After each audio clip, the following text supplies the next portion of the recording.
Hey everybody, how are you guys doing? I'm Eric Airlock, and this is another talk on philosophy, American thought, and pragmatism, specifically John Dewey, the famous pragmatist following Peirce and James.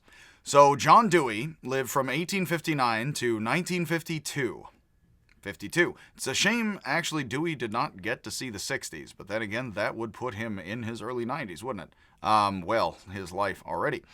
So he was a pragmatist, a functionalist psychologist like James, and a major influence on American education. John Dewey is a big fan of pretty much everything that educators and liberal thinkers about education who suggest more education won't somebody think of the children is into. It's pretty much, yes, more education is better. He is and more progressive, kind of open-minded education. He is also well known for his aesthetic philosophy, his philosophy of beauty and art, from his popular book, Art as Experience, from 1934. I am not the person who knows aesthetics. I hope I knows what I likes and what's beautiful. But I am not the expert on that book, nor is aesthetics my field. I actually more so do objectivity, subjectivity, logic, and how all that doesn't work at all, dang it. So I don't know what purdy is none, and I am not the aesthetician. I know not. But Art as Experience is still massively influential as a work from the 30s. Dewey taught both elementary and high school before deciding he was better suited for teaching at the college level. Dewey attended graduate school at Johns Hopkins, where he studied the novel philosophy of pragmatism under Peirce, and obtained his doctorate, his thesis titled The Psychology of Kant. Which the psychology of Kant is an interesting critique of Kant already. He then taught at the University of Chicago, which is known in association with him very much. He is a famous figure from there, from Chicago, and Chicago remains a center of progressive educational thought, pedagogy, as they call it, and is also it's a major town for several different disciplines in the social sciences and education, following John Dewey.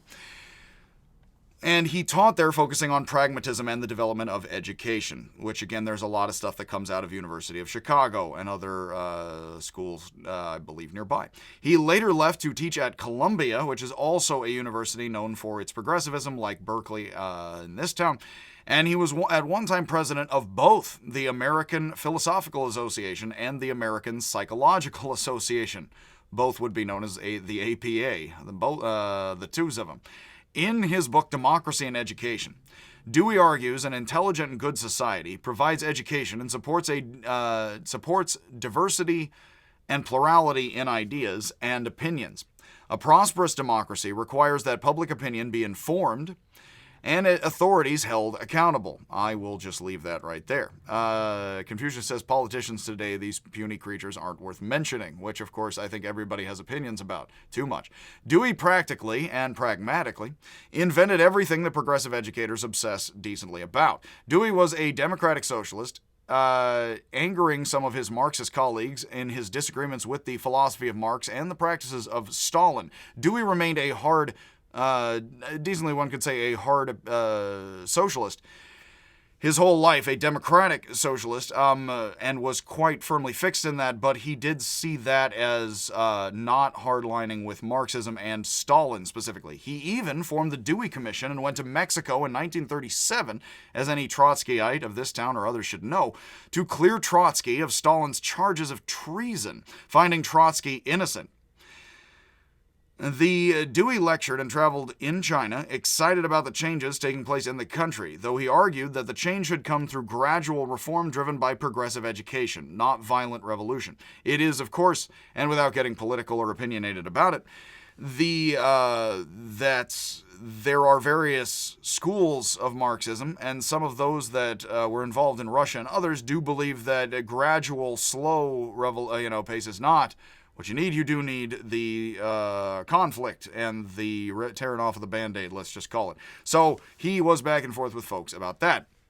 Dewey in his early years was committed to the philosophy of Hegel, which does make a lot of sense, particularly British neo-Hegelianism, the Hegelians who angered and confused Bertrand Russell specifically. They came to his door and tried to confuse him. Dewey called his particular form of pragmatism instrumentalism, which is I often say utilitarianism, instrumentalism, pragmatism. Technically, people are using these words sometimes in technical ways to mean just this specific philosophy and kind of pragmatism. Technically, I would say it is decent enough to advise people. Instrumentalism, functionalism, pragmatism are all utilitarianism even, although that's often more ethics, are all interrelated terms, which means it's the practice, not the rules. The rules are mere tools. It is the practice that counts. And instrumentalism is another way of referring to pragmatism. In fact, if you wanted to say, be strict about, I'm more a Dewey pragmatist, you should call yourself perhaps an instrumentalist and know more about the fine hairs of this, which, as much of a fan of pragmatism as I am, I'm not trying to nail down exactly and precisely what instrumentalism is in the hands of Dewey as opposed to pragmatism, but that is because the overall idea and then Wittgenstein is what is most important to me, not Dewey. But that is the breaks. And the eggs to make the omelet comrade, as the Russian joke goes. So the term which Russell used to attack pragmatism and utilitarianism and say we need rules, you don't just want to willy-nilly, all hippie, be everywhere with your thinking before the hippies were invented. And so, very much like Confucians referred to Taoists and thought they were too often the boonies without rules, that Russell talks about instrumentalism and how terrible it is, and he often uses that word to attack pragmatism and utilitarianism of his fellow Brit John Stuart Mill, all under the same banner. So Russell believes in confusing all of these words together as instrumentalism as well, in dialogue and in conflict with John Dewey in the Americas. Recall, Russell said that Peirce was the greatest of American thinkers, not Dewey, and I think that Peirce is more in his wheelhouse with objectivity than Dewey is. So I often give the students a piece of Russell's on Dewey next to Dewey's own The Need for a Recovery of Philosophy, as it best frames the difference between positivism and pragmatism, which are very much two sides of American philosophy. Positivism has been very firmly in the more fixed dominant position, and you can find many sources complaining about that, who are pro-pragmatist. Russell was, like Dewey, a socialist who tried to reform and liberalize education, so both the positivist and the pragmatist here are very much socialists, both equally, and that they both believe in science, and they're trying to progress through social forms in order to get a more prosperous and peaceful humanity with social progress and reform. Russell writes that he and Dewey agree on much, but he cannot agree with Dewey that the goal of education and philosophy is not truth, but continuous inquiry, which Sextus Empiricus, the famed, still-preserved Greek skeptic, says is the cornerstone of skepticism. Technically, skeptical in the Greek root means inquiring, that you never say that's just the answer. You're like, okay, let's keep examining and keep going. Not necessarily rejecting all answers, but being cautious always with one's answers. The fruitfulness of the search is more important than the permanency of the results. Russell rightly says that Dewey, though influenced by Hegel, did not believe that truth results in a final absolute, though it does grow and progress. And for Russell, he wants to get to the mathematical final rules of math. And Gödel is coming around about this time, and Wittgenstein and Russell are staring him in the face and other things and thinking about all of that. And Wittgenstein very much never was with Russell entirely and parted even further ways. Russell argues that sentences can be true given a culture that supports particular language use. He uses the example in the piece, Columbus crossed the ocean in 1492. Which is true in English. If one translates it into Arabic, Russell notes that the sentence would be false unless you changed 1492 in accord with the Islamic calendar. And Russell, the great mathematician, fails to do the arithmetic here. He just doesn't bother. And tell us that I did. 1492 is for Muslims 897. According to the Islamic system, it is currently the year 1434, and 1492 has not yet happened. Thus, for a Muslim, Columbus crossed the ocean in 1492 would actually be, in Arabic, a false statement. Russell himself says this, but doesn't do the math. I find that funny. He finds it socially irrelevant, perhaps. Russell says that, pragmatically and practically, but Russell isn't a mere instrumentalist. I would not accuse him of that. All these people are dead. Russell says that Dewey's idea of continuous inquiry is itself impractical, a good charge to level against a pragmatist if it is true. Russell considers the case of being asked whether he had coffee with breakfast. This is so far breakfast, a little bit of yogurt. Should we experiment and try believing and saying we had coffee, and then try believing and saying we did not, and see what the results are? Well, the pragmatist would say that sounds impractical compared to better speculation, and Russell's pushing it here. The experimentation would not end there. There's an infinite regress for all these folks, and everybody here knows we never fully explain apples, kind of like what Wittgenstein says. I paraphrase with that phrase. The experimentation wouldn't end there, because we would then have to see if believing that the results of this are the results or not leads to good or bad results, and then of course we have just continuous inquiry that never resolves. So Russell's argument is, this isn't good enough, we need first fixed facts. But the pragmatist says, but you're not presenting them, where are they, Russell? And Russell actually in the end of his life did somewhat open up to and admit that math did not actually close itself out, and science did not result in the first facts and rules and laws Newtonian of science, especially post-Einstein. Remember, this is all Newton moving through in these years, actually, to Einstein, Gödel. Also, I would include Wittgenstein, with logic and his rejection then of, I would say, formal and initial, his Tractarian logic. But let's leave that for another time. So just as Mill responded to the paradox of the bad as good example, because Mill says, well, sure, everything bad we learn from, that doesn't mean we set fires or Tuskegee study on purpose. That would be horrible, and people suspect it is, I guess. Just as Mill responded to that, Dewey would likely respond that if you're in a world and you want to assume, why would your first thought be, I'm lying to myself about having coffee if I have eyes and ears? Russell seems to fixate on a belief and then on one act and say, so yes or no to this thing, most absurdly, in order to characterize pragmatism as absurd, while failing to give fundamental primary facts of coffee himself as a more positivist-minded thinker. And we wouldn't assume, Wittgenstein actually says you don't watch your own hands to make sure your hands don't do anything terrible unless you're on bad acid or horrible drugs. Don't do drugs those ways, kids. No, never. Is that if you are watching your own hands, you're in an altered state, because we don't watch our own hands or suspect ourselves of lying about having coffee in the morning, because we don't tell ourselves verbally we have coffee in the morning and lie to ourselves about it. If we did, it would be in very particular circumstances, and perhaps the man who, Oliver Sacks, and the man who mistook his wife for a hat would be most interested. So interestingly, also, Russell connects Dewey's pragmatism to industrialization in America, and then is surprised when Dewey, upset by Russell making this connection, responds that pragmatism should no more be connected so simply with the obnoxious aspects of American industrialism then positivism should be connected with the interests of the British aristocracy. Now that is interesting because, of course, the rush of progress through factories has terrible Sutton orphans, Dickensian of Charles Dickens's London kind of connections, and Russell's like, you want the whole world to be factories full of orphans, you utilitarian and instrumentalist? And Dewey says, yeah, but do you want the old British monarchy, you lord and socialist, Bertrand Russell? And that is a good counter, and Russell gets upset. So positivism is quite dogmatic, so does Dewey, though, at the charge of industrialization is instrumentalism, because Dewey wants us all to be more proto-hippie-ish people wandering around in parks and being productive more so in society as more socialist-minded. He doesn't want us all to be crammed into factories, but this is the debates, of course. So positivism is quite dogmatic, like the persistence of the British aristocracy, and pragmatism is quite progressive, like the pace of American industry and commercialism, which can be liberating or horrifying altogether. I guess that's more and than or. Russell, an atheist, is afraid that Nietzsche's individualism and Dewey's pragmatism leads to the danger of cosmic impiety, he says, that humanity believes itself to be God, capable of creating truth however it wishes, which here actually Russell believes more math is fixed something like God, and that we shouldn't say, oh, we can do whatever we like when there is objective truth. But Russell's an atheist, so technically, as I often say, Descartes, Kant, and Russell speak almost entirely similarly with very similar arguments. Descartes says God can't lie to me, that the Catholic Church and science are real.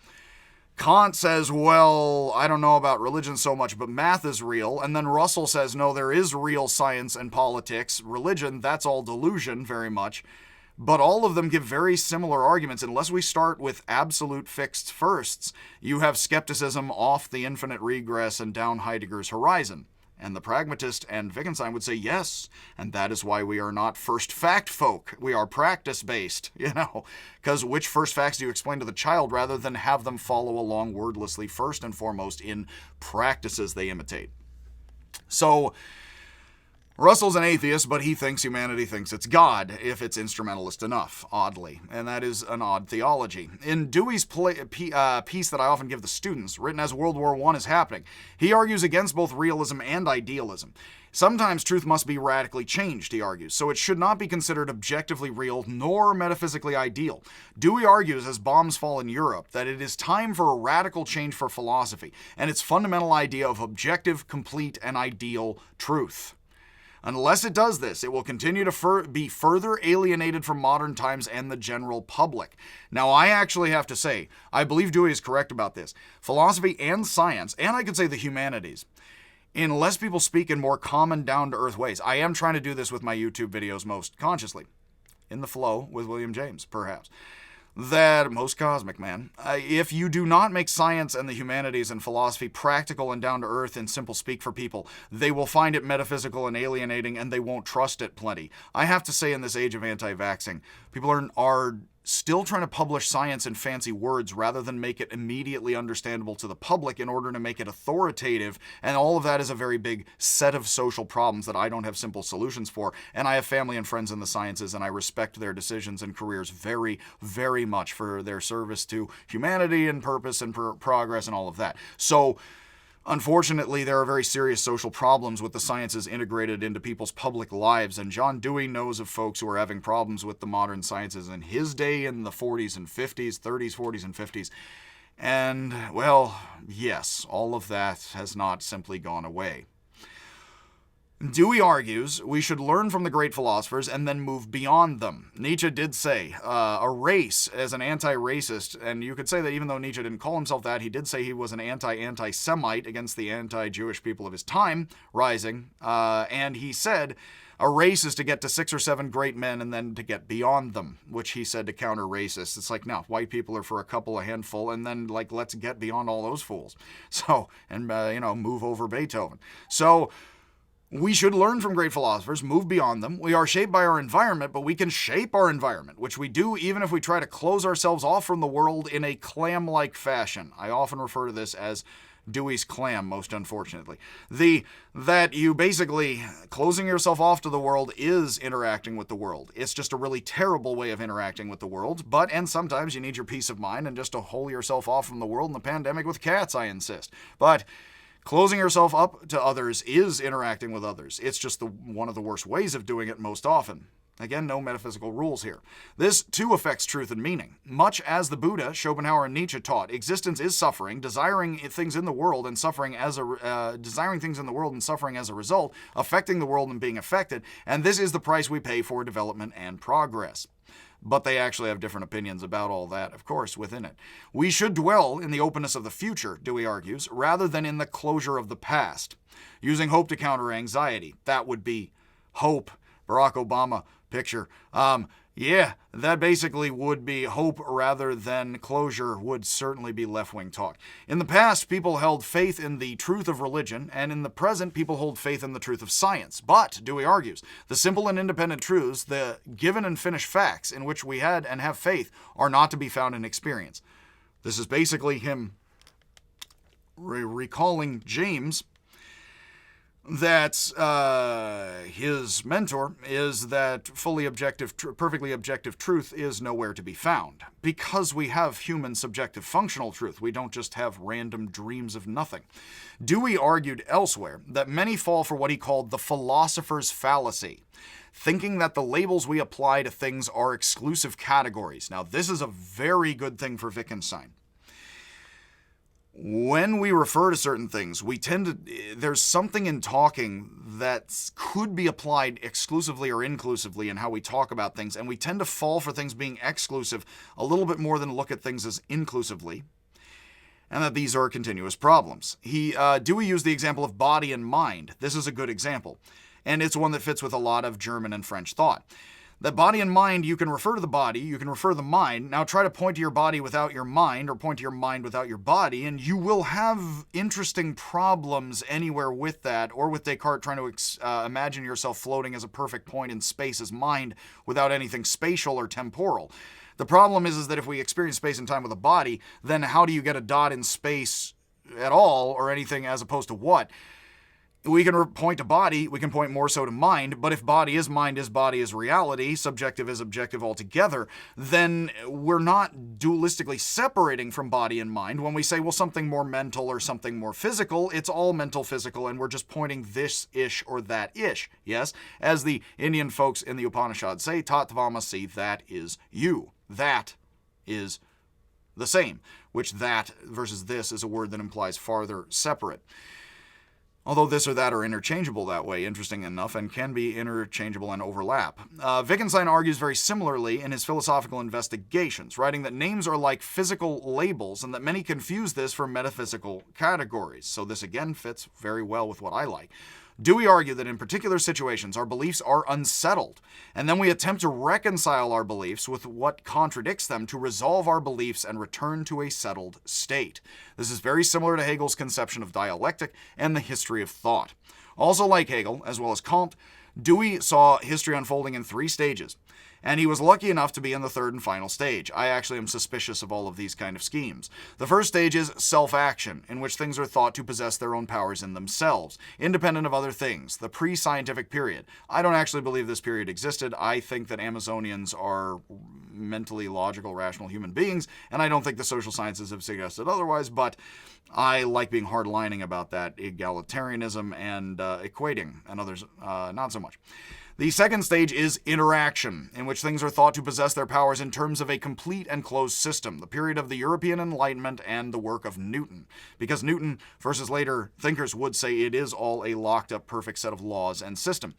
The third stage is transaction. I come from the Bay Area, and of course we have a bunch of gender equality movements, and folks, and lots of fine folks of all types, and so transaction to me sounds like an activist group of sorts that's gender-oriented and liberatory, and a bit lefty-lefty like myself. But the third stage for Dewey, who's also lefty-lefty, is transaction, in which things are rightly understood to possess their powers in their relationship to other things, but without a complete fixed system, stable essences, or perfectly objective set reality. So in that sense, male and female are very much in relation to each other a lot, but they're not complete and fully fixed in of themselves, but they are most very definite real things, but they are not completely separate categorically, and they are what they are in relation to each other, let's say, is an idea here. Especially because I suggested gender and liberal and conservative sorts of thinking with gender, etc. So, unfortunately, as for Hegel and Kant, all development beyond the first stage are, for Dewey, European developments, if we say that American pragmatists are largely European, which unfortunately does make Dewey a bit, for the 30s, 40s, and 50s, a bit more Eurocentric than myself, but he was a man of his time like many. And a better one than some, because yeesh. But like Kant, Dewey saw the European Enlightenment as a period still bogged down in faith in metaphysics. Notice he is part of the metaphysical and or anti-metaphysical club of Peirce and James, although he wasn't an original member. But unlike Kant, he saw this progressing not to a unified system of the sciences, but to an abandonment of any belief in a unified objective system, progressing not to positivism, but to pragmatism. I do mention in Berkeley, there was a major movement when I was a younger student of biochem became a thing. Well, why didn't biology and chemistry just merge, or why weren't they one and the same thing to begin with? It's interesting. It's like, why are biology and physics separate subjects? You know, why are biology and chemistry separate subjects? And why did they have to create biochem as a whole thing for bio and chemistry to talk increasingly, given a bunch of discoveries in genetics that were most fruitful and productive? Well, it's because we don't have a final science that is the biology, so sometimes chemical biology becomes a necessary thing. That would be the pragmatic lay of the sciences as practices, variable and overlapping and interconnected, not as pure categories and pure rules or structures in ideally of themselves. Because they are rough practices, they would be talking about the same objects and overlapping in practice. Here it is interesting. Sometimes people do think math is beneath physics or anything. It is much more Wittgensteinian to understand math, physics, chemistry, biology, all are laterally different practices. There isn't one that's in the basement beneath the others, not even mathematics, because animals are not numbers. Numbers can be involved with animals. All things are not numbers. So it isn't math in the basement as opposed to physics as opposed to chemistry is really everything as opposed to math. There are those who do not support this idea, who do think there is such a pyramid, and there are others in the social sciences who do. I take the harder Wittgensteinian tack. Nah, math is a department, not the basement department, and neither is physics. Try to figure that one, just hack away at that a little bit for yourself. Wittgenstein does say these sorts of thoughts are hard as granite to really crack into because we so much want a secret basement. That is very much what Dewey is fighting against, and he is doing this thinking in the years that Wittgenstein is doing very similar thinking. And I like it in the mouth of Wittgenstein a bit more because he is my guy. So, while my most favorite of the modern philosophers, even surpassing Nietzsche in what he sees, and came later, and appreciated his Nietzsche. So, while Comte sees positivism as advancing beyond the second stage, Dewey saw positivism as the final expression of the second stage, similar to in ways to Marx's view of Hegel. I have to say, if that's true, then American philosophy departments dominated by analytic philosophy and positivism still have yet to give way to the third stage, in which we realize there isn't a Newtonian set system of science and that it's just human practices, which would be Wittgenstein going too far, in the words of my philosophy of language textbook, and then they didn't explain how in the intro to that book. He just goes too far, because it's all social practice, not fixed rules, linguistic, physics, math, or otherwise. Like Hegel, Dewey sees a unification of objective and subjective truth as the final third stage, which again, for American philosophy departments, perhaps hasn't fully happened. Pragmatism is still held in the wings by analytic, positivist-minded philosophy, as many have complained, and I definitely found in Berkeley, which I found very weird and interesting. As mentioned last time, there was a surge of criticism that rose against positivism in the 1960s, which Dewey didn't get to see, dying in '52, which corresponded with a surge of interest in pragmatism, sometimes called neo-pragmatism, departing somewhat from the work of Peirce, James, and Dewey, just as post-positivism departed somewhat from the work of Russell and the Vienna Circle. Two of the most famous American pragmatists, and I will cover these with another 2 talks, are Richard Rorty and the possibly most famous currently living African-American, black American philosopher, Cornel West. I have a friend who has studied with him, and he was on his thesis committee, loving good friend. That said, much happiness, and I will be getting into other thinkers as we go along here. This was a short talk on Dewey. And as always, with all of this, please look at my other talks. Please check out my website, which is my name, not myname.com, dang it. And I will see you, if indeed I do ever see you.